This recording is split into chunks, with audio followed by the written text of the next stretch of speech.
Peak Human. Les humains à leur meilleur. Sem tu apogeo. Peak Ningen. Peak Human? O melhor, humano? Peak Human.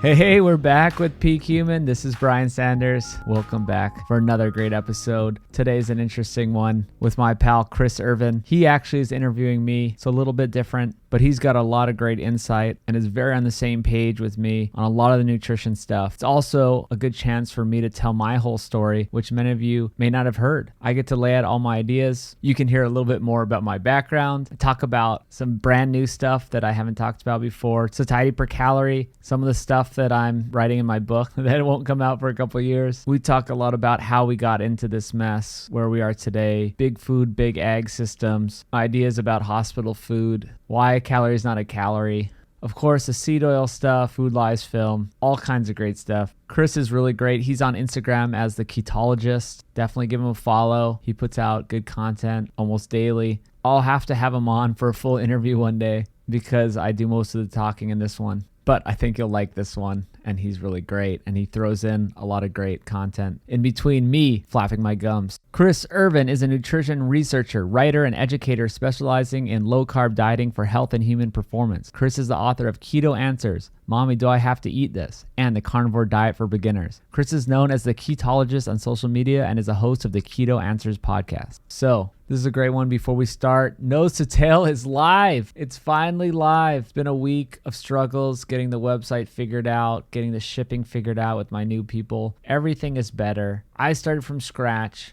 Not that there was anything wrong with the old iteration of Nose to Tail, but everything got better in this one. So if you tried the old stuff, know that it's completely different. All the meat's different. All my producers are regenerative. All the packaging is better. All the boxes are better. Everything is better. Completely started from scratch, from the ground up, sourced the best possible meat, the best everything. You can go back to last week and listen to my episode with Austin and Jessica, the beef producers, Clay and Melissa, the chicken and pork producers. If you want to know more about our processes, what we feed them, we talk about the low PUFA diet we feed to the pigs and chickens to supposedly get that low PUFA meat, very low in omega-6s. This is different from our old version where we were getting high omega-3 to try to push down the ratio of omega-6. Now we're going for low omega-6 and omega-3, which should be a lot better. We'll get that tested soon to make sure it is actually low PUFA meat, but the diet is super low in PUFA. And if you heard my episode with Brad Marshall, this definitely is how you get a low PUFA content in the meat and fat, of course. It only makes sense. So also we got the primal ground beef and other primal products. We have primal chicken, we have primal pork. We have the organs mixed in to most of our animals, lamb even. So hard to get good lamb. All the lamb that you may be buying is probably from New Zealand. We're one of the few people getting lamb from Texas. We're generating our land, not shipped across the world. It's not cheap to do. But we've got the great lamb products. We've got the great bison. You can get primal bison. You can even get bison sticks. Speaking of sticks, you can get our drovors. This is the biltong. This is a South African specialty. Also on nosetotale.org, you can go to the site and get packages of our biltong, which is air-dried beef in a stick or in the shaved beef form, which is like jerky, but a lot better because it's tender, soft, not overheated, not dried out in a dehydrator. Skin food is back in stock. Those are going fast. Lip balm is back. I think we're out of soap. Also got the seasonings. All at nosetotale.org.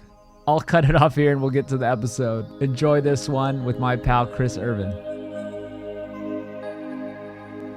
Brian, how's it going today, man? Hey Chris, I'm doing well.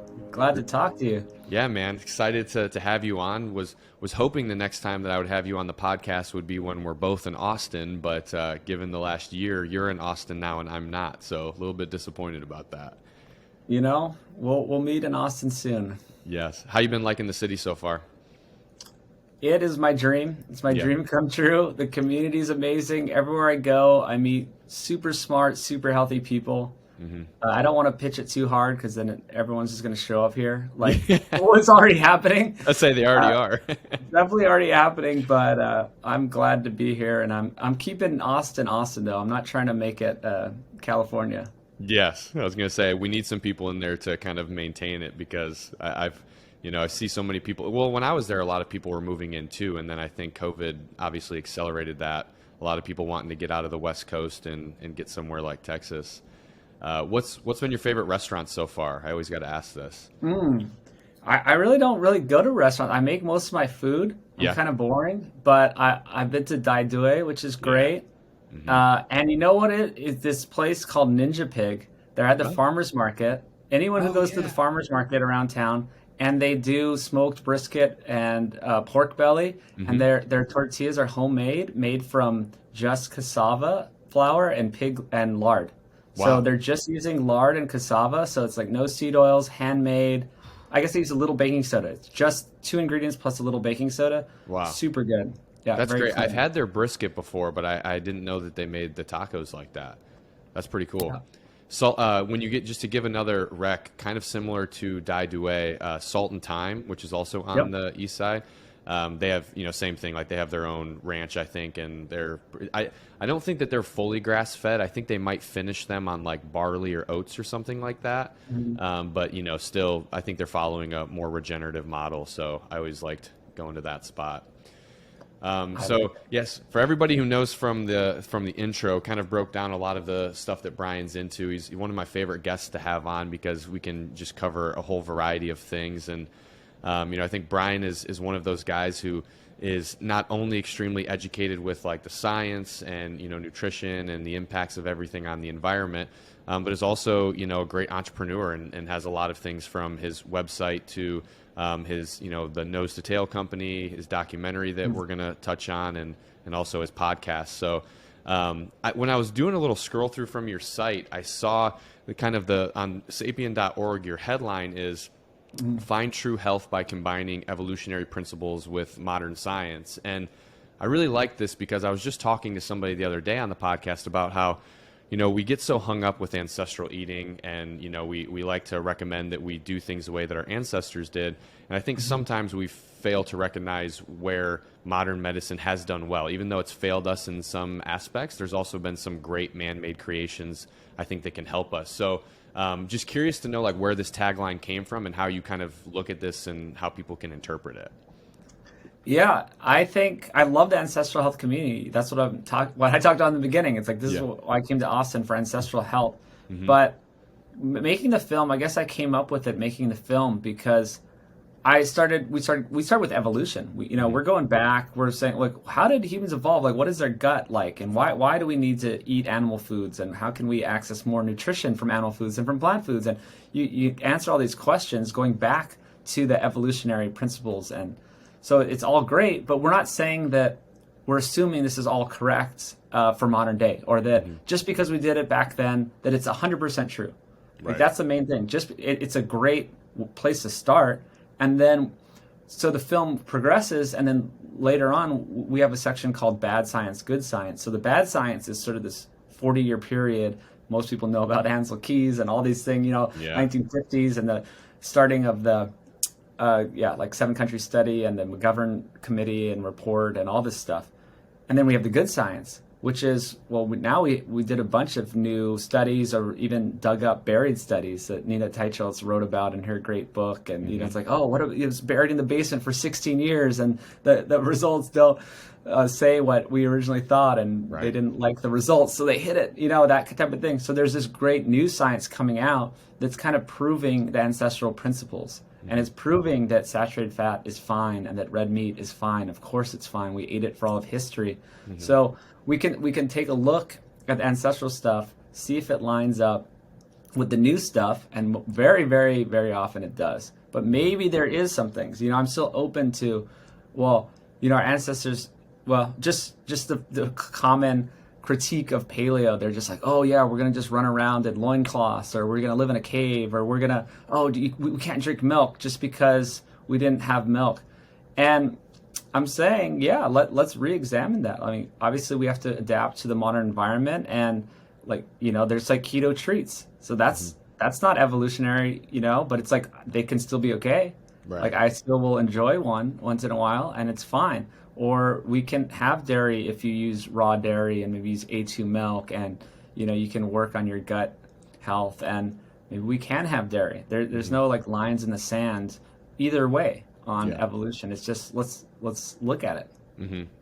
Yeah, and I think that's great because what I think when we get too hung up on ancestral and us having to go 100% that way, we kind of forget that we live in a much different time than what our ancestors did, and we have modern day problems that weren't problems back then. I mean, you talk about like the keto treats and stuff. It's like, well, of course our ancestors didn't need that because they didn't have the option to get hooked on foods that were, super addicting and stuff like that. And I was talking to Dr. Austin Perlmutter the other day. We were just talking about like, the impact that social media and all of these things have on our brain health. It's like, well, we didn't have these tools before. And of course we can, reduce our exposure to them. And that's probably a good idea. But at the end of the day, we're still going to be, we're still going to have blue light right before bed, right? Like we're still going to be having to work jobs that, are stress us out and bring us into late hours of the evening doing work. So, we have these modern day problems where, man has done a pretty good job in some cases, I feel like, of coming up with solutions to these problems.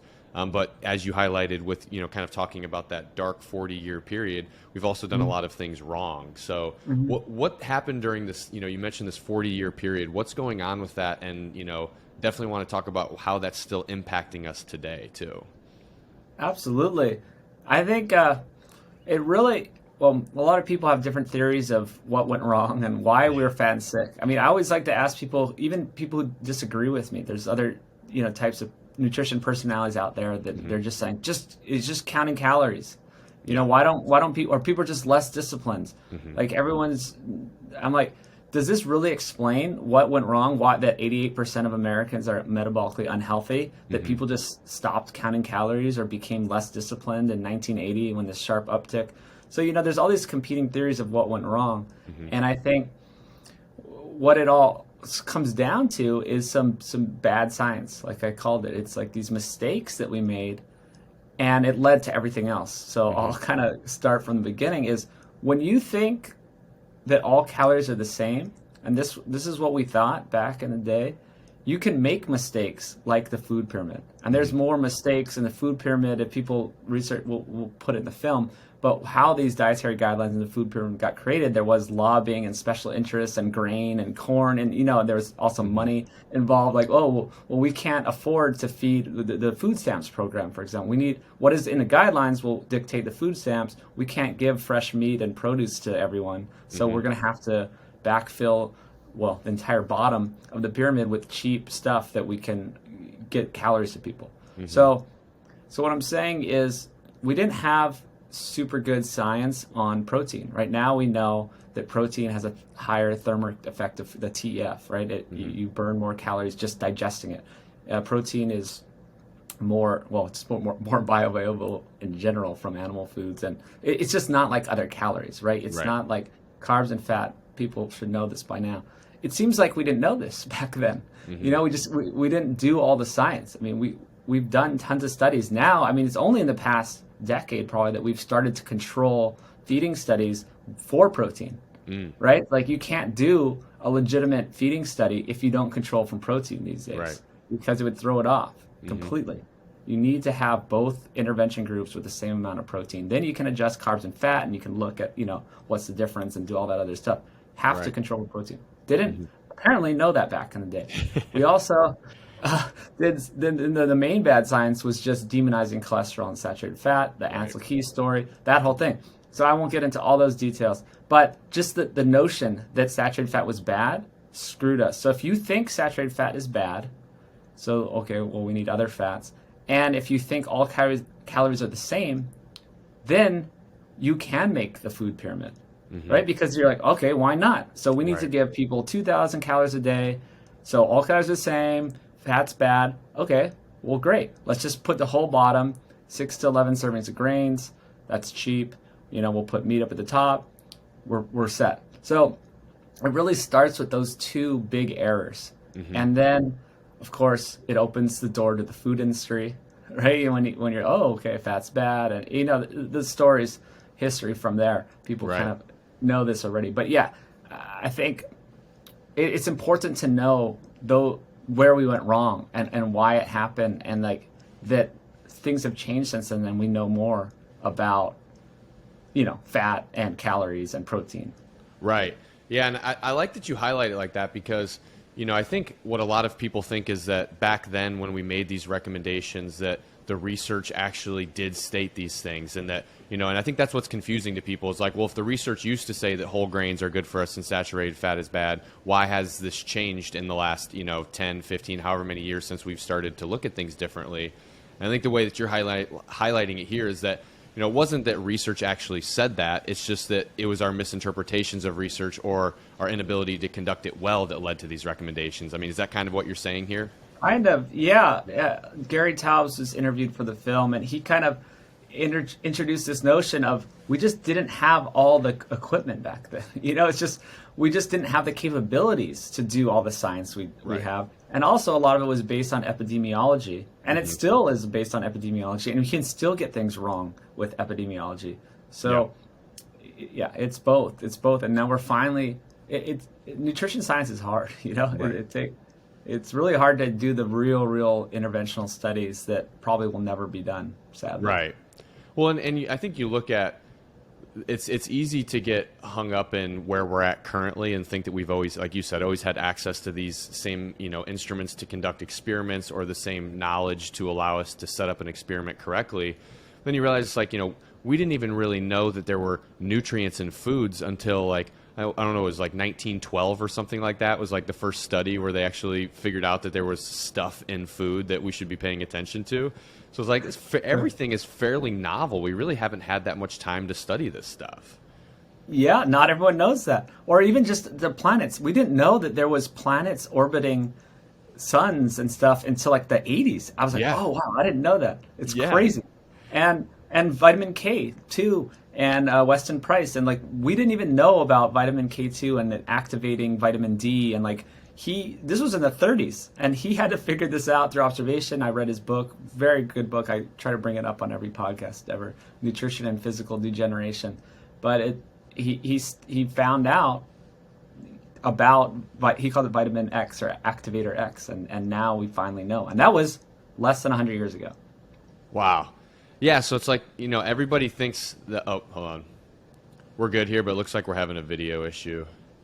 I saw it froze on you for a second, but I just kept going. Yeah, no, you're good because we'll be able to cut all of this out, or because they're recorded separately. So, is it your internet or mine? Because your videos is my video. Can you see me? Yeah. Okay. You just froze while I was talking. You froze. Okay. But it's still going. Yeah, no, everything looks fine on my end. It says, 720p for my video, 99%. Okay. Yeah, so it's still getting your video. It's just not showing it to me right now. You just got a little blurry now. Okay. Yeah, there's a big storm just hit here. That's why I had to run over and shut the door, but I think we should be good. Okay. Okay. So, yeah, we'll just keep rolling and let them, we'll let the editors fix that. So you mentioned epidemiology, and I think that's a really interesting thing, too, because there are a lot of times where when we see these different nutrition recommendations, or, you see somebody on social media saying things like, the science says this, or I researched and this, and we especially see this a lot, I think, against, saturated fat, against meat, in favor of plant-based diets. I think this is where we see these things the most. And, and I see this all the time too, where I'll post something and then people say, well, I read a study that said X, Y, or Z. And then I'm always, I always love to see a different opinion. So I'm like, well, send me the study. And 9 times out of 10, it's always epidemiology. So, not everybody listening to this podcast is a researcher or is going to take time to read research. But what should those people know about this type of research and how it's kind of confusing things in the nutrition and health space? Yeah, well, it's important to know that most of nutrition science is epidemiology, and it's based on things like food questionnaires and people recalling, how many cups of ribs they had in a year. I love that one. I think Teicholz uses that example. It's like, how many cups of ribs have you had in the past year? I'm like, I mean, 100, 1,000, 10, like 0? I don't know.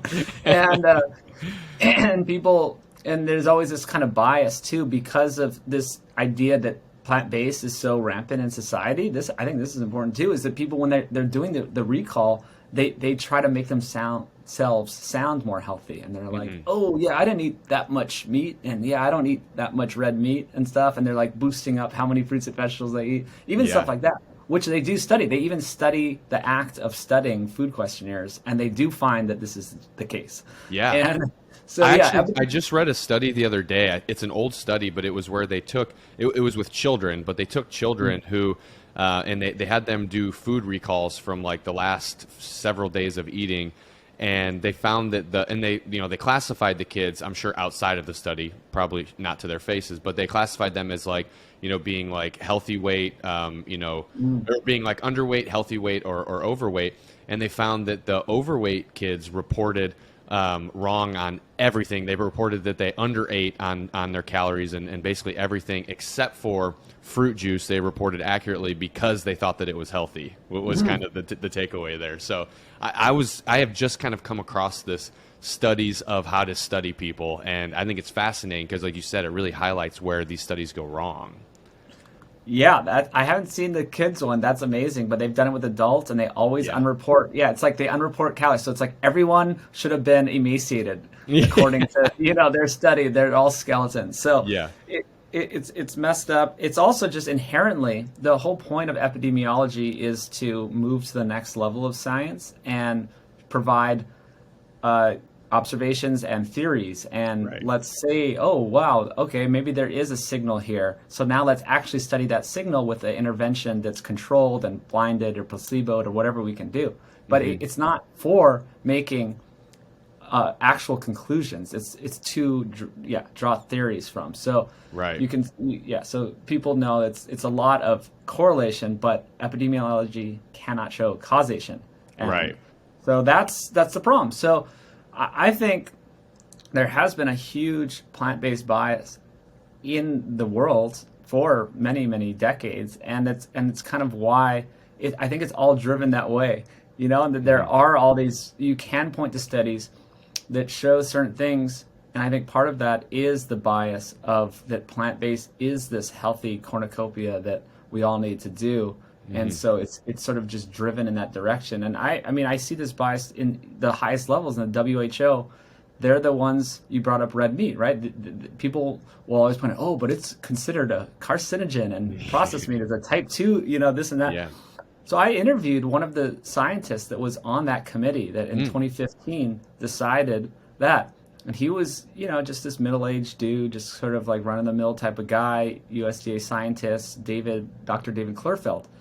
And he told me, he's like, not only was it a bunch of vegans and vegetarians, like they picked this committee in a certain way, apparently. It was a bunch of vegans and vegetarians with a strong bias, he said. He also said he brought many studies to the table that proved that meat was not, like actual good studies, like interventional studies and studies that showed that were much better than their epidemiology they were using, and they refused to look at them. Like part of the working group is you get all the studies on the table, quote, and then you study the ones, and they just would not even bring them to the table, the ones that he brought. So this is how this stuff is done. So now I just think that WHO has this bias that they want to have this plant-based narrative be continued. And I've seen it in many other ways, and we could do probably 4 podcasts on that if I had the mic time. Yeah. But it seems like they have this idea, and it's a perfectly reasonable hypothesis that eating plant-based is better and that's going to save our world and all that. I happen to think it's not true, but they're running with it, and so a lot of stuff that happens on high levels is kind of done under this idea and this bias. Yeah, and I think that the reason why they're using this epidemiology is because, like you said, it's really the only thing that gives them strong evidence. And these types of studies, I think, can really lead to sensational headlines and just sensational facts for people, right? Like when you look at a study and it says that it followed 10,000 people for 10 years, that sounds very promising. Like, of course, that's got to be better than the study of 50 people that was a randomized controlled trial to somebody that doesn't understand science, right? And then that's where you get these crazy stats like the, eating meat is as bad as smoking cigarettes or whatever. It's like there was not I think people think that there was a study done where they found this, and it's like somebody actually compared in real time smoking a cigarette to eating meat. And it's like, no, these are just observations that are made, and they were never supposed to be made with the intent of being used as definitive. Like you said, they're supposed to be used to progress research and say, hey, we found a cause between meat and cancer, so let's investigate it, right? Or we found a cause between meat. Yeah. Exactly, yeah. And now we should go on and investigate. And that research is happening. I think that's the other thing that people get confused on, is that it's not like that research never happened. It's just that research doesn't favor what they find in these epidemiological studies. It doesn't actually show that meat causes cardiovascular disease or anything like that. It's just, this is, I think, one of the big problems, is just the way that we can use research improperly, and then we can, convince people of whatever agenda it is that we want. And this is done on both sides. It's done in the keto space, the carnivore space. People in these communities also irresponsibly use epidemiology to back up their points, because it's so easy to do. Like, you find a study, 10,000 people, it's perfect. So, I think there's that side of it, but then what about the side of, you kind of mentioned like the SNAP program, and this is, I know, a big one where this becomes, where you kind of see big food getting involved, right? Like, so what role, it's not just that bad science happened or lack of science, there's also been, an impact by big food. So what's the story there?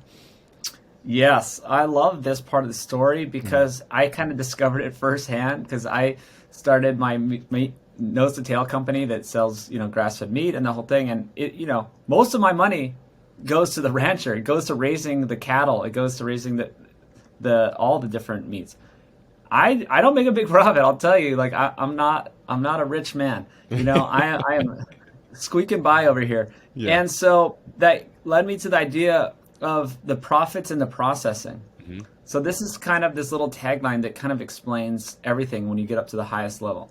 So because there's no money in Whole Foods, like, there's not like a big brand of fruit. I mean, it's not like everyone knows, oh man, I'm going to go get my fruit, my special fruit brand. It's just fruit. It's just in the grocery store and you just grab it. Or there's in the farmer's market. It's like these unbranded items. I mean, yes, some brand, meats has some brands. Like, there is Tyson chicken. I'd say avoid it. Don't. But when you eat other meat, if you're getting steak at any store, even if it's a nice store like Whole Foods, it's just steak. There's no brand. There's no money in this process of making whole foods. But there is money in processing cheap ingredients. And so I use this example. I made a little video about it. But if you just take chicken and then you just sell a chicken breast, you're going to make basically a few cents. Like, when it comes down to it, like the farm, there's not much profit in it. But if you process that chicken, you add the cheap ingredients, sugar, flour, oil, these three worst ingredients, you can make some chicken nuggets. You sell it in the freezer aisle and you can make 10 times the profit, right? It goes from 10 cents to $1 and you can make that profit. And that goes up the food chain. So Kraft Foods, Tyson chicken, I mean, they're making trillions of dollars. And now they have all that money. Their marketing budget, I forget the stats. We're using some of them to film how big the budgets are of big food and pharmaceutical companies. It is bigger than every other industry. Yep. Big food and pharmaceuticals is by far the biggest budgets, billions and billions each year. They're also lobbying budgets. So I'm talking about advertising budgets. Now, lobbying budgets also, why do you think this continues? They can spend all that money in lobbying. You think the meat council has like one campaign in the last 20 years. It was, got beef. Yeah. They pull together, it's like $1 an animal. It's some super small amount. They pull their money together and they make one commercial campaign, and they don't have good lobbying. And so they don't have a seat at the table really when these big decisions are made. So now I was also thinking about hospital food. I posted a photo of how bad hospital food, a listener of mine sent a photo. It was a completely plant-based meal. that was just processed food. It was like pasta with nothing in it. Like there was no nutrients in this meal, and a huge dessert. The dessert was like the same size of the meal. It was like confusing. Like his dad was in for a heart attack, and they gave him that meal. It's like, well, we followed the guidelines, right? It's like, oh, we had like 6 to 11 servings. It was like a bunch of grains and flour and cheap processed ingredients, no meat, which would cost more money. So then I was thinking, so the hospital CEO, well, he's just running a business. He's trying to say, well, I got a lot of expenses. How can I cut down my expenses? Well, I'm following the guidelines by making this terrible processed meal, and it costs 1/10 the price. Like if it was seriously, you people know hospital meals. They're like 85 cents. Like if you think about it, you're like, if you buy this in bulk and it's like less than $1. A good meal should cost, $8, $10 if you're getting like actually good source meat and all that type of stuff. So of course that's not affordable. So then he or she, the CEO of the hospital, wants to sleep at night, but they're like, hey, I followed the guidelines. It's a lot of CYA too, right? The whole cover your ass type of thing. It's like, hey, I did the guidelines, and then their best interest is to continue those guidelines. It's like, if we all of a sudden had different guidelines, my food bill is going to be astronomical. So I need to keep this status quo. So this happens on every level. I think this happens on every industry. It's who's funding the studies to even show this. People probably know that too. You look at these studies. Oh, it's Barilla. It's the pasta company. So, that are behind the studies that show like, the whole grain pasta, saving everyone's life. It's all funding. It's all lobbying, marketing dollars, and just continuing this for everyone's interest at the highest level. Right? It's all about high level interest and not about the individual. Like, I mean, I've seen a lot of great memes about how funny it is to think that the big food companies has your best interest, your health in mind. It's like, the pharmaceutical company has your health in mind. Yeah, that's it. Right. Well, yeah, and I think you highlight a big thing in there when you talk about like the hospital example of them running a business. That's what all of this is that it's all business. And, of course, you hope that there's, businesses out there, and there are, that are doing things because they have the greater good in mind. But, we know historically speaking that profits are typically top of mind. And, it's, you look at, you mentioned the marketing budgets. I was just reading a thing the other day that was talking about how, pharmaceutical companies actually spend more money on marketing than they do on research and development, which is, in my mind, just crazy. And I'll have to pull up the stat. There was a company, they were breaking down a couple companies, and there was 2 companies in particular that are spending double their marketing budget compared to research and development. So this is obviously insane. And, it doesn't take a genius to hear that stat and be like, well, there's probably a problem there. But I think that's something that we have to understand is that, we're not where we are today because of, good science. We are where we are today because there's businesses and there's a lot of profits to be made based on what we're eating. We're all consumers, and we consume food at least 3 times a day, probably for most of us. So, being able to make sure that certain companies are able to stay in positions of power, like it's never going to change unless we do something about it. And, I think looking at research too, it's like, looking at like companies like Coke, where I was reading Dr. Lustig's book Metabolical, and he was talking about how in like 2001 the Lancet study published a study looking at sugar sweetened beverages in kids, and found crazy correlations and stuff between like rates of obesity, fatty liver disease, prediabetes, all of these things. And during that time, it was like right after that study got published, like Coca-Cola stock dropped like 20%. They lost like the equivalent of like, I don't know what it was, like $30 million in their valuation, and everything just went down. And then they responded to that just like any business would. Hey, we got to get together. We got to do something about this. Let's fund a bunch of studies that show that sugar's not the problem. It's that people don't move a lot, right? Like, let's go back to that thing you mentioned earlier in this episode, which is it's calorie problem, right? Like, it's not sugar's not the problem. It's, consuming too many calories and not moving enough. So I think, like, you don't want to be the tinfoil hat guy walking around and thinking that everything's a conspiracy. But I think it's important to understand that it's, these people are humans. The person who's the CEO at Coca-Cola has a family he's trying to feed. He's trying to keep his job. He has KPIs that he has to hit. and he's going to do those things. And I think having an understanding of that can, I feel like, help us really figure out what we need to do, which in my opinion is take matters into our own hands as it relates to our own health and focus on policies, right? Like if we let this revolving door happen between research in the food industry and, our governing nutrition bodies and the pharmaceutical companies, all of these things, then of course we should expect this to happen. It's just human nature. So, that's always where my mind goes, is like, what can we actually do about this? It's one thing to sit around and we can complain about it, but what can we do? And in my mind, policy is one of the ways. But what do you think? I mean, what is the answer from here? What can we do to improve where we're at currently with nutrition?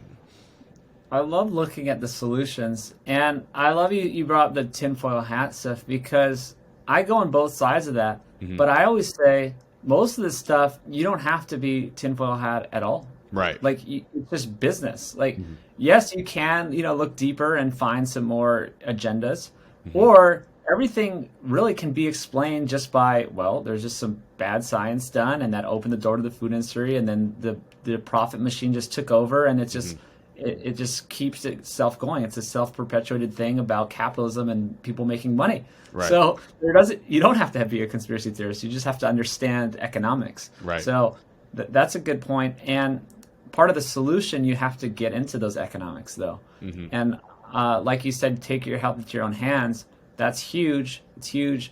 Most people don't want to do that. If you look at just statistics, it's it seems just by the outcomes that 90% of people don't, because that's about how many people are metabolically unwell, and that people listening to this podcast are in the top 1% of people who actually care. Yeah. So partly we need to get people to care about actually making their health better. A lot of people are just like, yeah, that's nice, but I mean, Uber Eats is great, and like it's great to like drink a few beers after work and all that type of stuff. Like that's how they think. They have to get the correct information. So even if they do start to care about their health, the most health information is wrong. It's kind of a problem out there. There's a million ways to eat. Everyone has to eat every day, and there's 1,000,001 ideas, and many of them aren't great. Right. So we have to find the correct knowledge. And then lastly, I guess, vote with your dollar. I always love that phrase, because it's so true. And changing policy on the highest end is super hard, and there are people working on that. And they're, like I mentioned, Nina Teicholz, she's part of the Nutrition Coalition, and she's working on the top end of that. But while people take care of that, people on the bottom end of the spectrum need to take care of their own health and their own vote with their own dollar. And that does make a big difference. So it seems like a fun little phrase that's like, oh, that's cute, vote with your dollar. I'm like, no. Like this is dead serious. So, example, I interviewed Gabe Brown many years ago. I talked to him on the phone actually many years ago, just talking about my film, and just he's just a great guy that's doing regenerative ag at a large scale. Okay, he's been for over 9 years. He's had like 5,000 acres. Wow. So he's not messing around. And people came to him from the big food companies that he couldn't tell me which ones, but he's like, Brian, this is changing. People are after money. And these big food companies have come to me because they see the tide is turning. People are spending more money on regenerative ag, grass-finished meats, all this type of stuff. They want in on that. Yeah. So we can use this economic side to our advantage, because they see when the tides are turning. They see where they're going to make some money, which could be a good thing. Hopefully they don't use like bogus practices, or labeling. It's like, oh, this is grass fed, and it's not grass fed, and there's all these weird ways to get around it. But they want to get in on it so they can and it started happening. They are funding more things. And what was like White Oak pastures, people may know them, and or like Epic bars, and there's like some big money coming in from big companies that are funding those operations or those studies, and it can be a good thing, I think. So yeah, if you're out there buying your meat from the farmers market, like you can have change. You can have more farmers. I go to the farmers market every weekend, and it's like, oh, there's another farmers stand popped up. That's because more people bought it. It's because I moved to Austin. Yeah. No, I was that one extra person. Like I buy my eggs there. Now there's an extra egg stand, you know? No, but it's kind of true though. It's like they can pop up if you actually just keep buying your eggs from there. They're going to be like, well, we need more eggs. Right. Yeah, I think the voting with your dollar is often overlooked where a lot of people, I think people just tend to think that they can't have a substantial impact by themselves. Like I see that all the time when I will post about, just doing your part and, voting with your dollar and choosing your food wisely, where people say like, but what I do, it doesn't really matter. So, what's the difference? And well, obviously the first thing wrong with that is that if everybody thinks that way, we'll never get any better. But it also just fails to understand that you actually can have an impact. Like, same thing. Me and my wife go to the farmer's market down here every single week. The farmer, there's only one farmer there that's doing completely grass-fed and finished meat. And every Saturday I'm going there and buying from him. Like he's getting money from me every single week. And that is allowing him to continue his operation. That's what allows him to, now he's able to hire help out on the farm. Now he's able to, start investing in goats so he can have goats out on the farm that he couldn't do before. And then, it's obviously a lot easier to see the impact on a small level like that. But even when you consider at a bigger level, like, if I'm buying white oak pasture meat at the grocery store, one, I'm a data point now that shows that people are willing to pay a higher price point for a better quality meat. So that's going to be really important. But then two, I'm putting money into the pockets of a company that can put it into content development and, education and marketing spend, right? Like to get this out in front of more people. So, and, I think that's why having an understanding of where you get your food from is important. Like, it's nice to be able to buy food from a company that that where the money is going or what it's being used for. Like I love buying, food from like, I'll go, well, one, from you at Nose to Tail.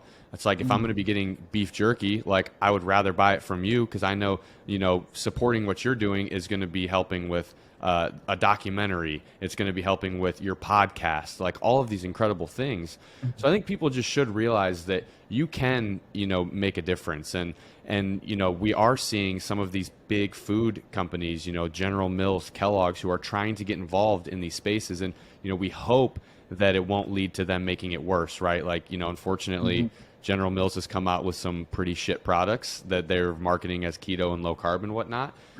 But there's at least a trend towards positive direction. So I think anybody listening to this who gets discouraged by like just the amplitude of what's going on should know that like you really can make a difference, and it's a lot more than what you think.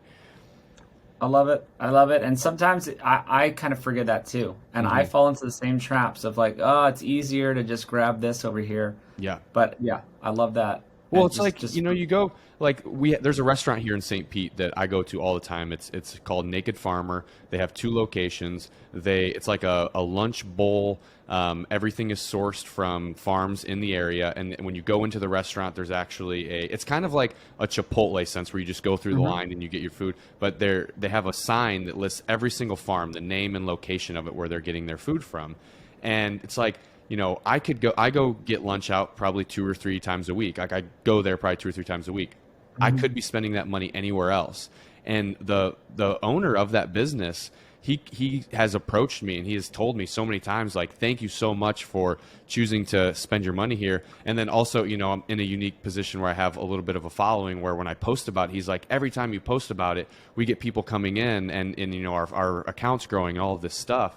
So it's like the butterfly effect of what you do is far greater than what you think. And I think a lot of times we don't want to think that because it's easier to think, well, I can't make a difference, so why would I do anything?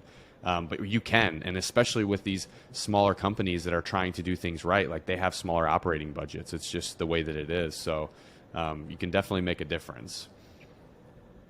Love it. Yeah. Love it. Spread the word. Yes.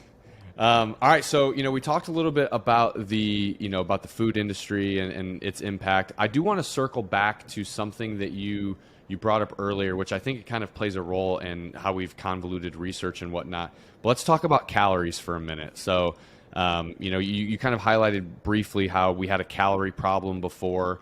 And that's maybe played a role in how our food policies and recommendations have gotten to where they are. But what's the story with calories? Like, how did we get to where we are, and why are we looking at it the way that we do?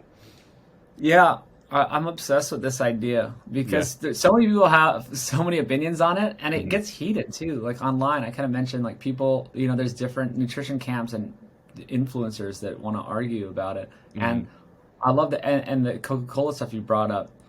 I think it's one of the most harmful things ever I forget what it's called, the consortium of energy balance. It's something like that, about Coca-Cola, because it tries to pin it on the person.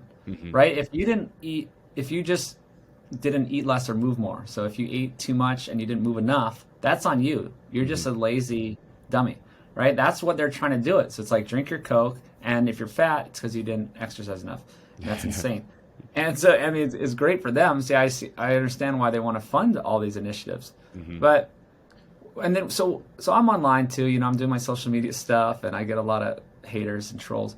People will say, well, and it's just about calories at the end of the day. Or it's like, why are you, doing all this? It's just calories in, calories out. All this type of stuff. Okay. I was just doing this little thought experiment. If you were to pay someone as a nutrition consultant, and they told you, and you asked them how to lose weight, and they went on and explained to you that it's just about eating less calories than you burn, then what is that information worth? It's worth like 2 cents. I don't know, like nothing. Yeah. So you can talk until you're blue in the face about calories in, calories out, and just eat less calories and this and that. It's worth nothing. But if you go to a nutrition consultant and they helped you figure out how to eat less calories sustainably over time, I mean, that could be worth thousands of dollars. Right? That this could change your life. It could be worth $100,000, right, to someone who might have died because of heart disease. So that's my way of explaining just the top level of why it's so meaningless to talk about eating less calories, this and that. That is so meaningless.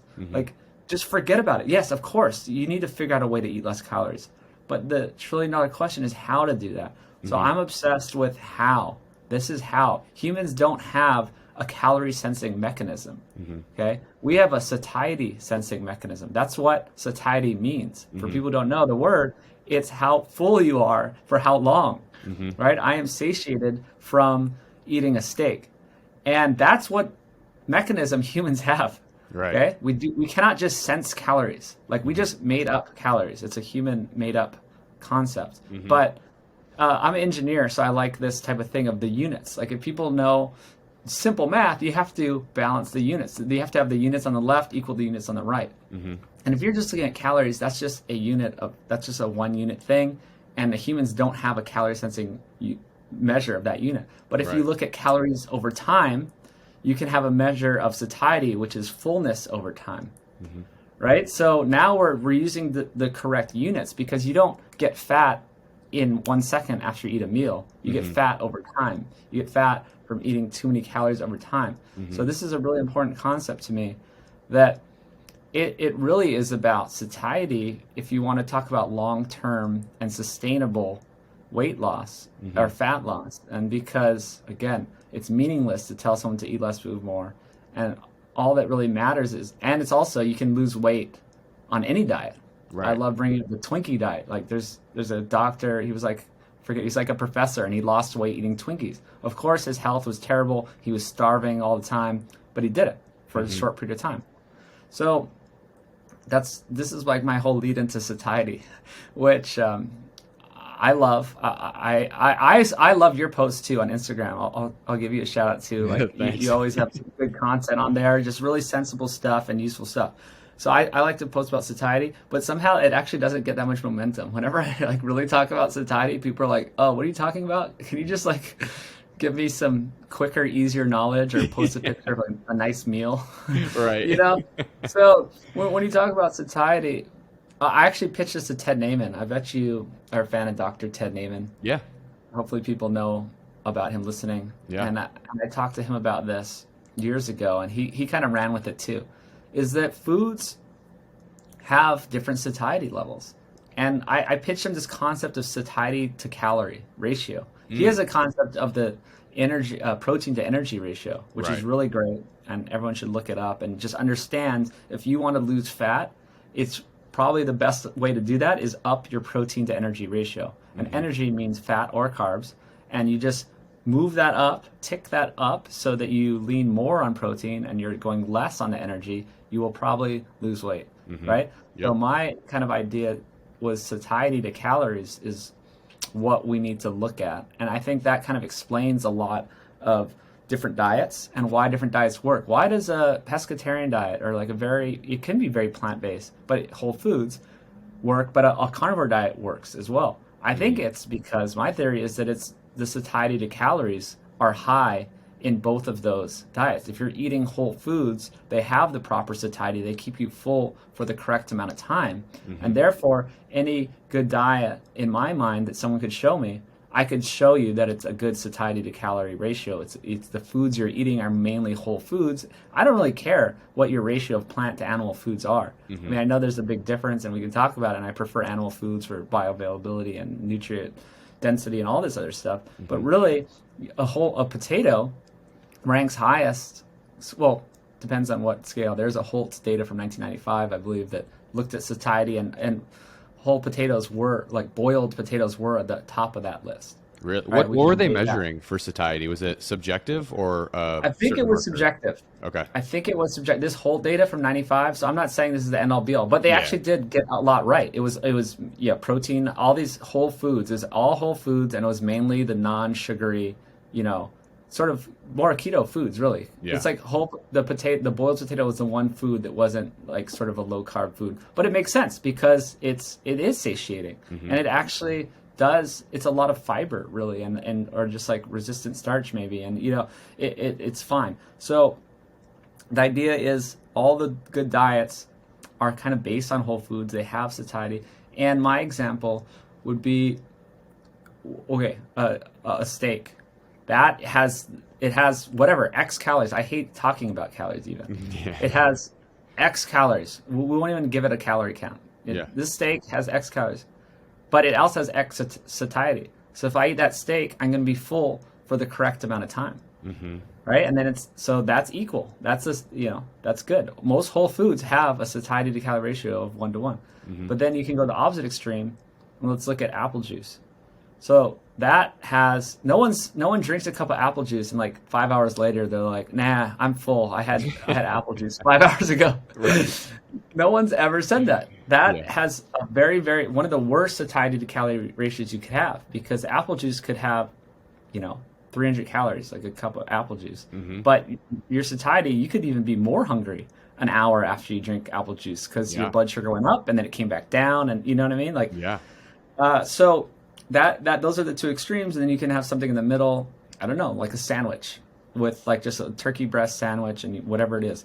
That I don't think has a great satiety to calorie ratio, right? I don't think that's going to keep you full the right amount of time. Yeah. And so that's sort of my whole thing on satiety. I kind of just gave away my whole book. I was gonna.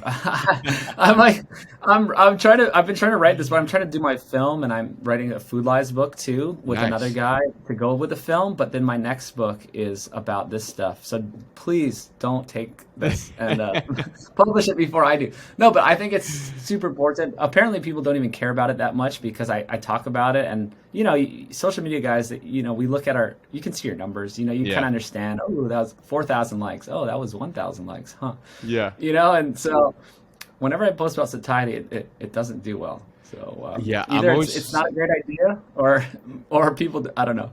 I'm always so surprised. Like I'll get so frustrated when I'll take a long time to create like a very well thought out post that is breaking down a very complex topic into something more simple, and then you put it out and it's like nothing, and then you put a picture of like at one point in time a few years ago, one of my top performing posts was just like a picture of an In-N-Out bunless burger.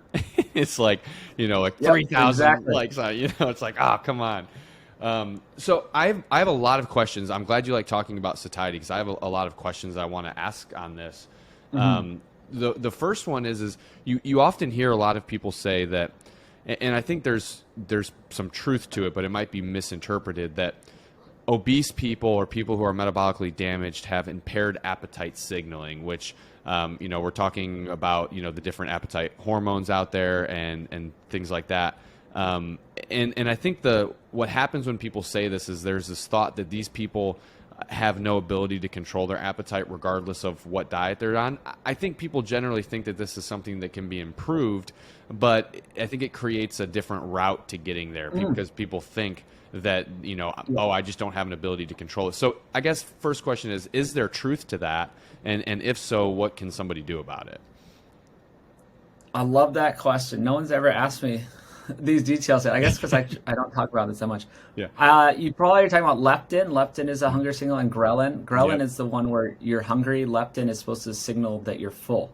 And so they have done studies, and they show that, more overweight you are, the less leptin signaling you have. And so you're touching on a very important topic, which is, do you have control or not? Like, is this just genetics? I actually push back a lot on the fat acceptance movement or the healthy at every size movement. It's kind of a dangerous territory for me to get into.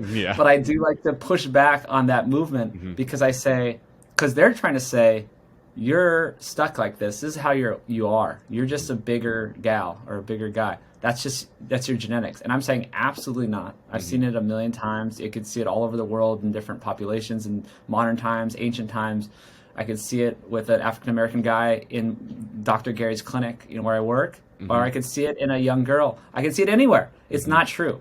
They just don't have the right information. They don't have the right information. They say, oh, I tried every diet. Yes, you tried every Weight Watchers, calorie counting, terrible diet of processed foods. I've read articles about it where the bigger lady was like, I ate one Ritz cracker for breakfast, and then I had like half a cup of yogurt for lunch, and I had a salad for dinner. I just can't do it. I'm like, that is the worst diet I've ever heard. Of course, you're not going to do well. That has zero satiety. Like, if you're talking about the satiety meter, that's like a negative satiety diet. Right. And of course it didn't work. Of course people try to white knuckle it, and they can, restrict calories when they're not even looking at protein or the whole foods, the stuff you should be looking at. And of course it's not going to work long term. So you do have control. It's not genetics. I mean, maybe there's like 1% genetic, there is genetic variation, and I accept that. But we're talking about 1% or less. And I think there might be some science to prove that out. I haven't dug deep enough on that. But what I'm saying is you do have control. And back to leptin, you have different leptin signaling based on the foods you eat. You have different hormone signaling. You have different blood sugar response based on the foods we eat. And so, yes, like an obese person, they probably have impaired their leptin signaling because of their bad diet, and because of their carrying around all this extra fat, and because of their insulin's all over the place and their blood sugar's all over the place. But yes, you have control. When it comes down to it, it's the number one thing you have. I think it's all based on food choice. It's like what you eat matters. So food choice is everything. Food choice is satiety. Food choice is it's way more important than calories. Right. Because you can food choice dictates how many calories you eat. Exactly. Right. So what I'm saying is the different foods will change that person's hormones. And there is a lot of good science in these gut hormones like GLP-1 and I forget all these GIP and neuropeptide Y, YY, all these things you see it, like how it goes into your small intestine, and then based on how processed the food is or what that food is, and processed carbs and sugars are the worst at signaling these in these wrong ways, then that will change your whole body's, status. And people know about insulin resistance. It's the same thing like leptin resistance, and you can fix that if you change your foods. So yes, of course, if you can find this correlation, and people would say, oh, well, all these overweight people, they just have leptin problems. It's just genetic. Like, absolutely not. Right. You just change your diet, and that all will change. Yeah, and I think that's another thing that just throws in the face of the calorie thing. I think the first issue about calories that you brought up earlier is like, even if, let's say calories were the biggest factor, our ability to calculate them and to track them and to understand how our bodies are burning them, it's I had Ben Bickman on the podcast, which I love, Dr. Ben Bickman, and he was breaking down, he's talking about how dynamic of a process this is. And it's like, even if we really wanted to focus on calories, we have such an inability to do so accurately. Why is it that people are eating 800 calories? They think they're eating 800 calories and they're burning 1,000 calories and they're not losing weight. Well, it's like because we're not good at tracking these things. So I think that's obviously the first problem. But then we're not looking at any of the downstream effects. I mean, when you talk about a food's ability to impact your hormones, like it doesn't, like if we were all, I don't know, just animals that we didn't have like free will and we didn't have like choices that we could make, like maybe these things would matter. But if a food makes you hungrier and makes you more likely to, not be able to stick to your diet or more likely to binge eat later, then is a calorie really a calorie, or is a calorie all that matters? So I think that just highlights this other things. Like we know when your body produces insulin, for instance, that is a hormone that has an effect on so many different things in our body. It's a very dynamic hormone. When we're producing a lot of it, and we're producing a lot of it for a long time, the way that we metabolize calories is a lot different. The way that our satiety signaling works is a lot different. There's just so many things that change. So I think that's just another good breakdown that highlights why we shouldn't look at calories like this. I'm curious to go back to the satiety stuff. So I think, you kind of talked about protein a lot. We talk a lot about how protein is a satiety signaling macronutrient. You tend to feel fuller when you're eating protein. And I guess two parts to this question: where does fat fall into this? Because a lot of people talk about fat being satiety. And then, I think as a follow-up, what I'd like to get to is if we were actually going, and maybe you can't because this is your book, but if we were going to actually track something like this about the satiety power of a certain food, what would we be looking at? Would it be macronutrient ratio? Would it be nutrient status? What would those things be? Yeah, there's a lot of things that still need to be answered. Yeah. And I am still looking at studies. There are some studies on some of this stuff, and we're beginning to look at these things.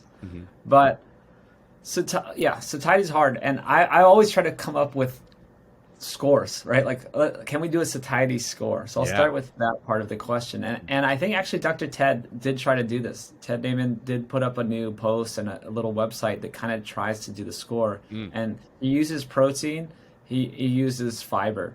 And so, well, we'll talk about fiber for a second. It's a nice detour. I think fiber is a good short-term satiety tool, but not long-term. And a lot of people say, oh, it's so necessary, and that's another topic, actually. Is it even necessary? But is it good for satiety? And I say, not really. It's not like you can eat the most fibrous meal ever, but if it has no protein, if you're talking about like some salad, some like plant-based salad, you could have all the fiber in the world. A couple hours later, you're still hungry. Yeah. So it's a good short-term tool. So what I'd say with fiber and satiety is if you're going to be eating multiple meals per day and you need to just be full between those meals, and maybe if I like to eat 2 meals a day, so like fiber doesn't really factor into me. Like I am satiated off of proteins and fats mainly for a long period of time, and then I don't eat for a while, right? But if you're eating 3 or 4 meals per day and you can use fiber it's like a stomach filling, right? People know how it fills up your stomach and you can have this full feeling of satiation, but that's different from satiety, which is the more long-term one. So yes, it can be useful, especially for people who have kind of binge eating tendencies, right? Or once you get going, you can't stop. Yeah. Well, if you eat a lot of fiber, that can help you feel full in the moment. Right. I don't think it's going to help you feel full for 8 hours, but it'll help you feel full in the moment and you can stop eating. So you can work on that. So now we're talking about the difference between carbs and fat and satiety, which is something I'm really interested in, and there's a lot going on there. And I used to think that it was more fat, and I still do think fat does have an advantage, that when you're eating protein and fat, that is more satiating. A lot of people in the keto community kind of agree, and I was like really hardcore into that. I'm like, yeah, I'm not full at all. I mean, I'm not hungry at all. Like I eat a keto meal and the next morning I don't eat breakfast. And so I think there's a lot of good evidence showing that works. But now I'm looking into more about the unprocessed carbs, and that I think it does actually it could be equal. So this is my new thing: is if you have enough protein and you have some fats, you want your quality fats. We're not saying fat's bad, but then you can backfill, say, the rest of your food with some whole food carbs, like we mentioned the potato. Mm-hmm. I think that could be just as satiating if it works for you. Some people actually, I work with some people with Dr. Gary in the clinic, and a lot of people have just sugar problems. They're just like food addiction problems. Sugar. Like if I eat a little bit of potato, I'm done. I'm eating cake. I'm eating ice cream. Like it's over. So there's a lot of nuance here. I still always tend to go back to the protein and fat side of things. Mm-hmm. But what I'm saying is I'm learning more, and I want to see more of the science behind how whole food carbs can be equally as satiating. And I'm testing it even on myself too. I'm adding in, I still do eat sort of like a keto lunch. Yeah. And then for dinner, I'll eat, again, a lot of protein. I'll work out, and then I'll have a big amount of protein, but I'll add in carbs. Let's see what happens with the sweet potato. And it seems to be fine, right? Mm-hmm. And it seems to be fine. And I think there's good science showing that it can be equally satiating. So I think really the biggest problem is the level of processing. And I'd say that for fat or carbs. Mm-hmm. Like seed oils are an example of the most processed version of fat, and I think those have a lot of problems. And I've done podcasts with great scientists and people about how that does affect satiety signaling all the way down to the mitochondrial level and the cellular level. That seed oils and the high omega-6 could mess with your satiety signaling. And so then to carbs, like we were already talking about processed carbs, that they mess with the GLP and GIP and all that. Mm-hmm. That I just think the level of processing is the biggest factor in satiety. So again, I'm not saying, just eat tons of carbs, but if they're whole food carbs and you're getting your good protein, they can be fine. And I think, it doesn't matter that much. So what do you think that glycemic response or blood sugar response plays a role in the satiety at all? So, you talk about carbs and then maybe being able to play a role, but if a carb source is spiking our blood sugar, well, I guess even before going into an examples, do you think that glycemic response plays a role in satiety? I do. Yeah. But I love to look at both sides of things. Mm-hmm. This is my new strategy on everything in life, even like political. I hate politics, so I'm never going to go in either camp, but I'm going to look at both sides, right? And I'll see what both sides has to offer, and then I can make a decision. So I kind of started doing that with nutrition stuff. And in the beginning, the first couple of years making the film, I really was hardcore in the keto camp, and I love it. But then I started listening to some other sides, and Denise Menger actually woke me up. She's like, "What can we learn from the vegans?" Mm-hmm. She did a presentation, and then that kind of got me on this route of like, oh yeah, if you're eating whole foods, it doesn't matter so much the ratio of plant to animal foods. Right. And so I am getting into all sides of things, and I am reading some stuff about glycemic factor doesn't matter as much, supposedly. But I still think it does, because one of my favorite studies is a study they gave a low carb meal, like, just like a fat and protein meal, like a breakfast, to one group, and they gave like a higher carb meal to the other group.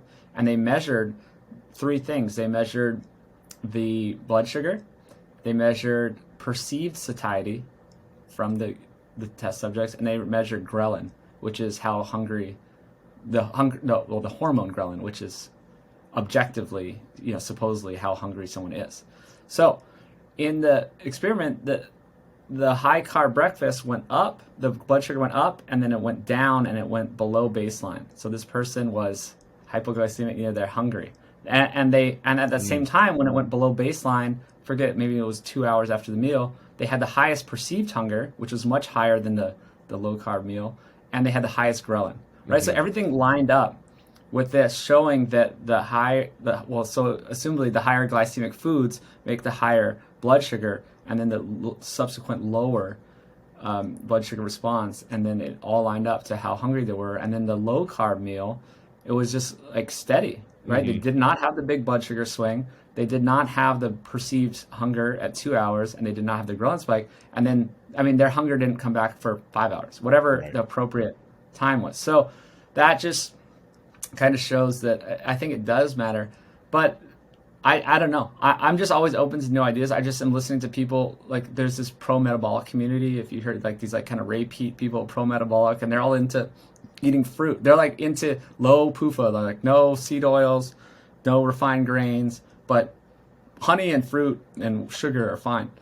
And so I'm trying to, take what they have to offer and see how it fits in. And I think most things still do fit in. Yeah. And if you're eating whole fruits, but I'm just wondering, what is that blood sugar doing, or the glycemic index of foods? And maybe it isn't so bad, or it isn't so high, or there's different ways to mitigate those big blood sugar swings. Like you can eat fruit or carbs, especially if you eat them after a meal, then it's less of a big jump in the blood sugar. Or if you can like go for a walk for like I love Stan Efferding. He's like the 10-minute walks after every meal, and that like I actually had a CGM and it did lower my blood sugar response to carbs. Or if you're eating the carbs with some fat, even though that's a dangerous thing to eat carbs and fat together, could get dangerous. Could eat too much, but they do. You'll get less of a high glycemic response. So that's sort of like a long-winded, rambling explanation, but I'm still trying to figure it all out, and I still do think it matters. Yeah. You don't want to eat high glycemic foods. Okay, so I want to do a segue into what you just mentioned about the carbs and fat together, because I have some questions there. But I also just want to highlight briefly for people that the whole foods part that you brought up, I think is the most important thing, because when we're looking at people on a, like just research or anything else, or just anecdotally talking to people who are on a higher carb diet, who are experiencing, or just on a carb diet and are experiencing a lot of hunger and lack of satiety, all of those things, they're not getting that from eating sweet potatoes. They're getting that from eating hyper-processed carbohydrates that are, massive blood sugar spikes. So even if we're not completely sure of the role that blood sugar plays in this, there's a big difference between a Twinkie and its impact on your blood sugar and a sweet potato or a piece of fruit. If you're eating whole foods, like, a potato has like 30 grams of carbs in it or something like that. The most blood sugar spiking thing you're probably going to eat if you're going whole foods is going to be fruit. There's probably a reason to control your intake there because of that. But I think the whole foods thing really matters. It's like, I always look at diets that, keto, the reason why a diet like keto works is because it can kind of pull you away from the standard American diet. And it's kind of funny, you mentioned a book that you're working on. A book that I've been working on over the last couple of years is called Why Diets Work. And it's talking about plant-based diets, talking about carnivore diets, keto diets, Mediterranean, all these different diets, and why they, how can they all show benefits in certain ways. And it's a lot of it comes down to the whole food part of it. Like if you are consuming a keto diet that is highly processed foods, you're getting the bulk of your calories from, low nutrient, just it's low carb, but also low nutrient foods. Like, yes, you're going to see improvements compared to the standard American diet, but I wouldn't expect you to see improvements compared to a, mixed diet of protein, fats, and carbs that are completely coming from whole food sources, just because I just think that that's a better way to eat. It's more natural. So I think that the whole food part of thing is important. And when you consider whole foods, I think this kind of segues into my question for you, which is the protein and fat. A lot of times in nature, foods aren't naturally occurring that are high in both carbs and fat. Typically, it's one or the other. So I've always traditionally thought as well that, like, hey, you probably shouldn't consume them together. I know there's some research that shows that when we have a lot of fatty acids circulating, that our glucose tolerance goes down in the short term. There's a lot of things going on there. But at the same time, I also see a lot of people, like Glucose Goddess, for instance, on Instagram. I can't remember her real name off the top of my head, but she posts all these really cool studies. And like one of them, she always shows where they're N of 1 little self-studies, but she'll post where, like, she had some sort of carb and it spiked her blood sugar this much, and then she'll have that with like a source of fat and it spikes it a lot less. So then now you get people saying, the opposite, where, hey, if I'm going to consume carbs, I should consume them with fat because I'm not going to get a big blood sugar response. So you just mentioned not doing them together. So I'm curious to get your take on that. Yeah, this is the stuff I'm talking about that it's hard to figure out, and Yeah. I'm actively looking at it. And I did start following Glucose Goddess and looking at that stuff, and yeah, the pro-metabolic people, because they are eating fats and carbs together, but apparently they're doing well. So it partly is leading me to think that maybe the high omega-6 and the seed oils and that type of thing might be the biggest problem. So these different communities, they're saying, if you don't have the high omega-6 ratios and the high seed oils, really, it's sort of one and the same. It's like why we have such high omega-6 ratios in our diet is that they're not good. If you leave them out, you can do okay. That people, and this does make sense ancestrally too. If we had fruit and meat around, that could go together, even though they're not in the same food. I've always loved that. I mean, there's no real high carb, high fat foods in the same time, except for acorns, which I guess more squirrels would eat, not humans. But that actually fattens them up for winter. So it's sort of like a strike against it. But assumably we would have different seasonally. You could have more carbs and fruit available, and we would be eating it with fat. But again, maybe that was to fatten us up for winter as well. But but what we did have, or what we didn't have, was a lot of omega-6 oils, right? High PUFA oils, or just high PUFA in general, omega-3 or omega-6. So the idea is without those, and it takes a while for them to get out of your body, that maybe you could eat fats and carbs together and it wouldn't be so bad. But all processed foods have the oils in them. Right. So it's kind of this thing of like we always blame meat for the problem. It's like, hey, you go to Jack in the Box, the meat was like the smallest amount of food in your meal. But so it's like this whole crowd is like, hey, let's not blame sugar or fruit for what the omega-6 did or the PUFAs did in general. And it's interesting to me, because then I've seen people, they'll go on a super low PUFA diet, and that's very ancestrally appropriate, right? The people have done some research, and maybe our ancestors only had 1% to 2% of this linoleic acid, these omega-6 in their diet, and that's more ancestrally appropriate, and they could eat fruit, tons of fruit and meat and fat together, and they could be okay. And so I've seen people do it. I've seen people do this really low PUFA diet, and they can eat the fruit and the meat, and they can be okay. So that's what I'm saying. It's this new kind of frontier, I think. We're in this new time where people are trying this out, and you see some of these carnivores like moving to honey and fruit, like let's add it back in and see what happens. And I think people are doing well. Yeah. Yeah. But it's because it's not processed too. Right. We're also not talking about highly processed foods for two reasons. One is, like I said, the level of processing and actually like how it interacts with your gut, and two is the seed oils that come along with processed foods. Yeah, and I think that's a really big distinction to make too, because it's like people aren't getting fat from eating their sweet potato with a steak. People are getting fat from eating a burger with a processed bun on it, like, and high fructose corn syrup, ketchup and all those things. Like, that's the carb fat combination that is problematic in my opinion. Like, I don't think, like maybe there's some mechanisms for why you shouldn't combine the two, but I think, in terms of what's going to move the needle the most, I really don't think that eating whole food sources of those things together is going to be a huge issue. But it is when you're talking about processed foods and seed oils. And just like over the last like probably year or two for me, really getting into like seed oils and studying linoleic acid and everything, and just seeing the wide range of effects it can have on your body is one of the big reasons why I don't trust nutrition research even more now, because no studies are controlling for those things. So it's like, even within a study that's looking at a low carb diet, there's a really big difference between a low carb diet that's high in PUFAs and a low carb diet that's low in PUFAs. And in a group of 50 people that's not controlled for, how can we really extrapolate much from that data? So I think that there's something to it. One of the things that I have an issue though with that community, what did you call the community that's taught? Pro-metabolic, I guess you'd call them. Pro-metabolic, yes. Yeah. Yeah, because I've had some people in that community that have reached out to me on social media and surprisingly, like in really aggressive ways, like they're really mad that I'm recommending like a low carb diet.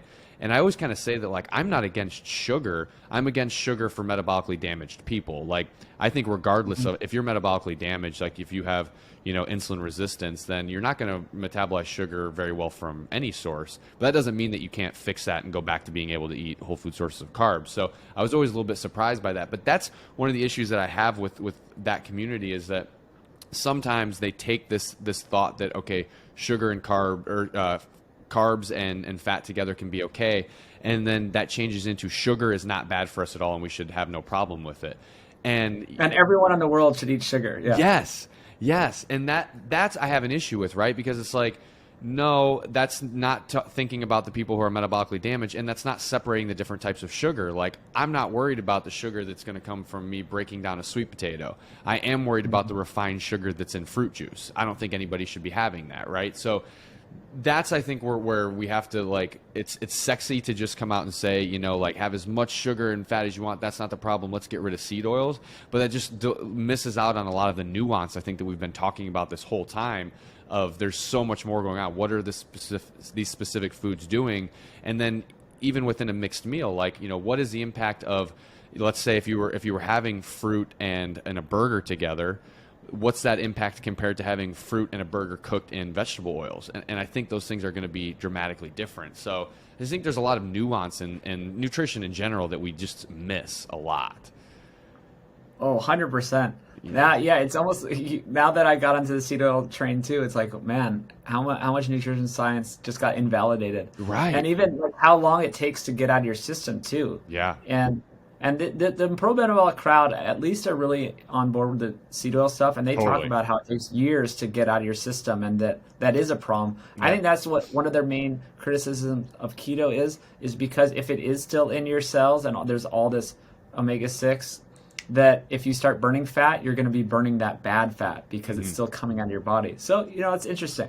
Yeah. So, but they do go overboard and they become zealots. Everyone's kind of a zealot in their own camp, really. Yeah. And I'm trying to be the camp that's in no camp. Like, my camp is not being in a camp. I'm trying, but I still am. I know I still am. I'm still in my sort of ancestral health camp, I guess. Yeah. So I'm trying to be unbiased. But yeah, they go overboard.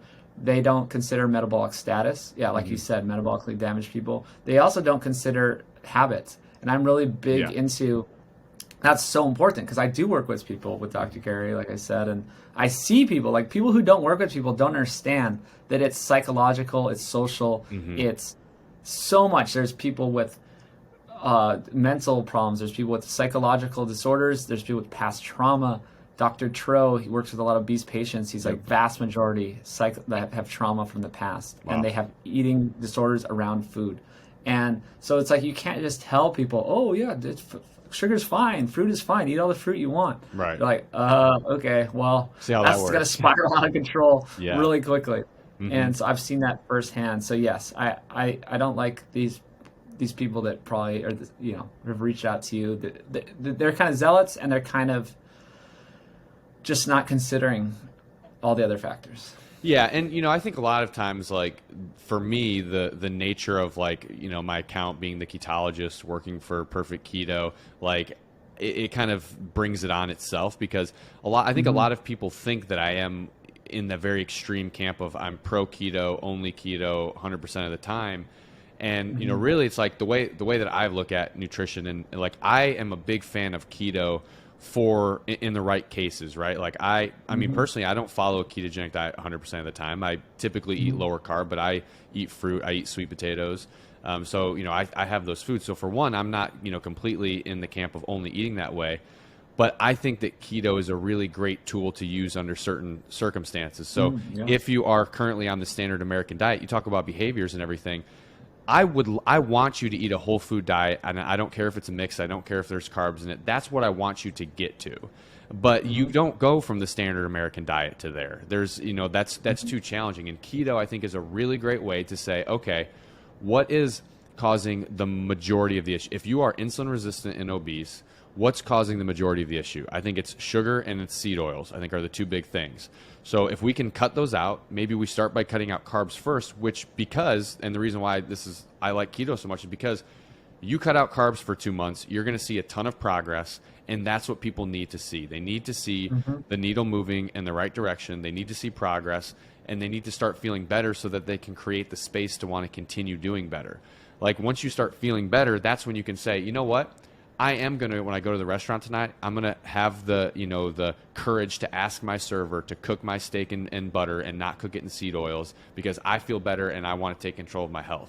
You're not going to do that when you're on the standard American diet and you're, obese and you're not feeling good. So that's always like, I really look at keto as just a tool to get you where you want to be, which is a point where you don't have to worry about calories and macros and food addictions and, blood sugar spikes and all these things. It's just you eat the way a human is supposed to eat and it becomes more natural for you. So, and that, that's just nutrition in general. I think a lot of times everybody is an extremist.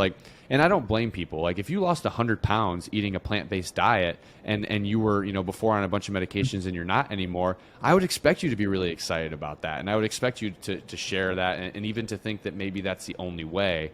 But I think that's where we have to kind of draw the line and realize that like nutrition, for as complex as it is, there's a lot of similarities between the many different diets that are out there. A lot of them are rooted in some of the same things. They target the same pathways. So for us to be, to waste so much time arguing why one is better than the other instead of just kind of helping people just get better at eating real food, like we should be, it seems like a waste of time. I love it. You just kind of recapped all my views on all this stuff. Absolutely. Keto's a great tool. And I also want to just highlight that it's also a good tool to get people to be able to burn fat in general. So many people are so inflexible, metabolically inflexible, they cannot burn fat. So yes, there could be other diets and they could be carb-based and maybe you could lose weight eventually, but you're still going to be just a carb burner. So I think it's really important to tap into that fat burning mode. And yes, the ultimate goal is to just find a whole foods diet and then see what works for you. And it doesn't have to have a label. It shouldn't have a label like, oh, I'm keto. It's just like, hey, this is my whole, that's what Sapien's supposed to be. I'm trying to coin this term, the Sapien framework or Sapien diet. Like it's just all the good diets, it's just what they fit into.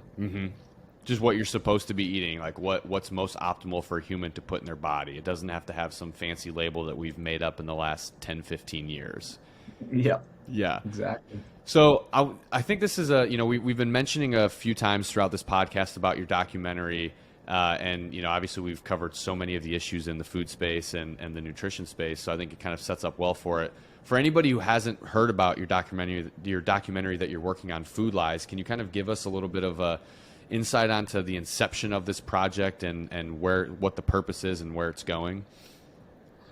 Yeah, it's been my journey for 4 years now, and I just kind of dedicated my life to it. The quick story is I lost both my parents at 30, basically around 30 years old, and I kind of woke up to health and realized that it's not normal to just lose parents of chronic disease. In society, everyone thinks it's normal. It's like, oh, of course, like everyone's just fat and sick. And so 4 years ago, I kind of just quit my job and started doing this project and started interviewing a lot of people, and it just turned into all the things that we mentioned, like my podcast or Nose to Tail company and all this stuff. But still, the backbone is the film. It's going to be the best film that's ever been made about nutrition. I'm telling you. I'm serious, because there's been some other good films, but they didn't have the right budget, or they didn't have the right interviews, or they came out 5 years ago and they just don't have the quality. So we're spending a lot of time to get the best quality stuff. We went to Africa in February to film with hunter-gatherers. We just went to some regenerative farms a couple weeks ago. Like we're constantly getting the best footage possible to tell the best story. All the best people are in it. Anyone you name, I bet, is in it. You can name anyone in the nutrition space, and it's like, oh, Marcus, he's in it. Gary Taubes, Nina Teicholz, Professor Tim Noakes, like Dom D'Agostino, like anyone you can mention. We're getting in there. We're doing all the things. And we're going to go through the whole story. I started saying we start with evolution, right? So we go from back in the day to agricultural revolution to bad science, the good science, to regenerative ag. We cover the whole gamut. It's actually turning into maybe a two-part film, because there's so much information, and I don't think it can fit in 2 hours. So it could even be 6 little episodes. Nice. Like these like 28-minute episodes. Yeah. That's cool, right? On Netflix, people like those sort of like little series. Totally. So we're trying to finish by the end of the year. We are talking to some great distribution companies who could get it on Netflix, get it around the world, and I am, really excited about it. That's awesome. Well, first of all, kudos to you for taking, a tragic life event with your parents and doing something good with it, like, having it cause change. I think a lot of times, like, something like that happens and we just, we don't change anything. We follow the same life and then we repeat those same cycles. So, you're actually taking a hardship, something you had to go through, and you're going to help a lot of people with that. So I think that's amazing. What would be success for you with this film? So, obviously, like, I'm sure just getting it created is success, and I'm sure getting it distributed is success. But like, what would it be? What would have to happen for you to be like, wow, this was really worth the 4 or 5 years that it took to do this? Oh, I like that question. So I've never been after the money. I'm assuming that I'll lose money. Well, I already know I'll lose money on it because if you count how many hours I've spent on it, there's no way I could come out ahead. So I will lose money on it. So success to me would just be that if I could go down on a random street corner, and that at some point I will hear someone talking about it. Mm-hmm. You know what I mean? Like if it is penetrated the ether of society, like some of these like game changers, like you could go and it became that much of a public knowledge, I guess, whatever you're going to call it, where it hits that critical mass, where everyone seems like they've seen it. Not everyone, but you know what I mean? Yeah. That's my goal. It's like, and I think that involves being on Netflix too. Yeah. Even if I don't make any money, I hear they try to undercut people and, they'll just be like, oh, whatever, here's $50,000. It's like, you spent 5 years.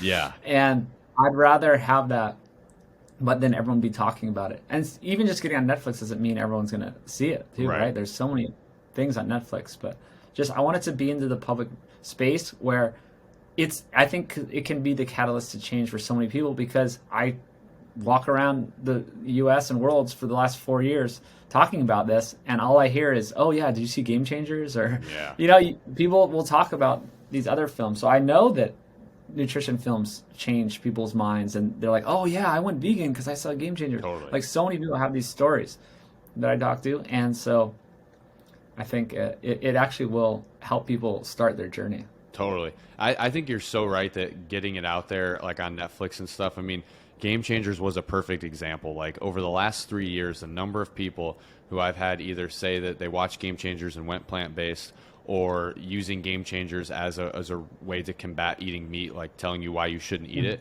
it's ridiculous. Like, and What the Health, back in the day, like that one was bad too, but Game Changers was, they were so punchy with their stats, and it was, and we have an article at Perfect Keto where we break down all of their things that they said and actually use science to break down why it's wrong. So I'll make sure to link to that for anybody listening. But people, like, they see these documentaries and they really will change the way that they behave because of it. And I'll be curious, like, I think that your video is no doubt going to have that power, but I'll be curious to see how it's received by, the other side. Like, what's going to happen? I want to take people that watched Game Changers, and then I want to show them your film and show them Sacred Cow, like films like that, and see, will it change? Because it seems like we live in a society where the first thing that you hear is the thing that you believe and have the hardest time changing. Doesn't matter what proof was provided along with it. If somebody tells you that, eating meat is bad for the environment, it's cruel, and it's poor for your health, and they gave you, a bunch of BS stats to convince you of it, it's very hard to change your mind. So, I think like a video like this is going to be great for people who have never heard this story before. This is going to be the first introduction to thinking about food and its impact on, our economy and our environment and our personal health, public health, all of those things. And I really hope that it's going to be something that can combat some of that noise that we see coming from documentaries like Game Changers, because those documentaries didn't use science to make their claims. And that's what I'm excited about with yours, is I know you're a science guy. I know you've used plenty of evidence to support the things that you're saying.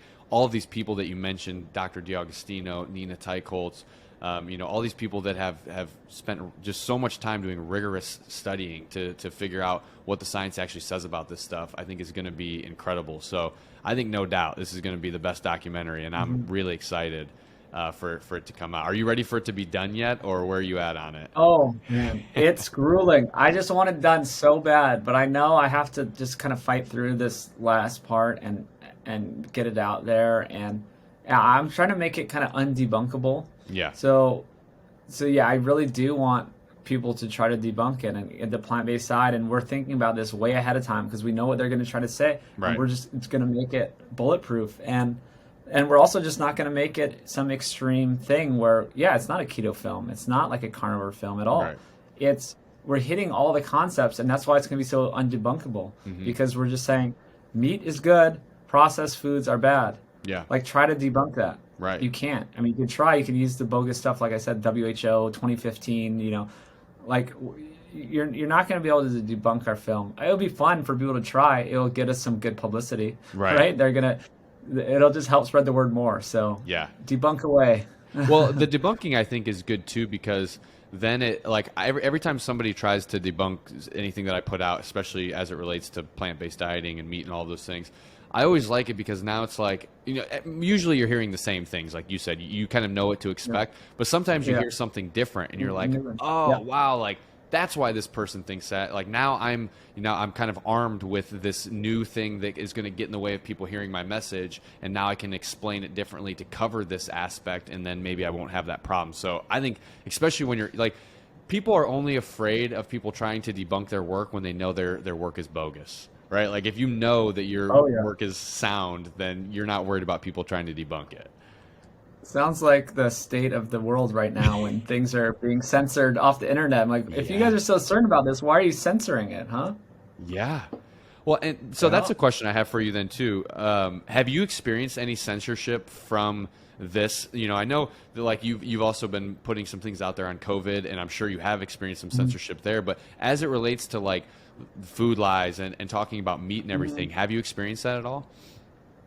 Not too much, and I try not to talk about COVID too much, even though I'd like to. I have to stay a little silent because I do want to get this on Netflix. But I think sometimes I've been shadow banned, and I've noticed it's like, on Twitter, it's like, people, like I said, people who do social media know their stats. Yeah.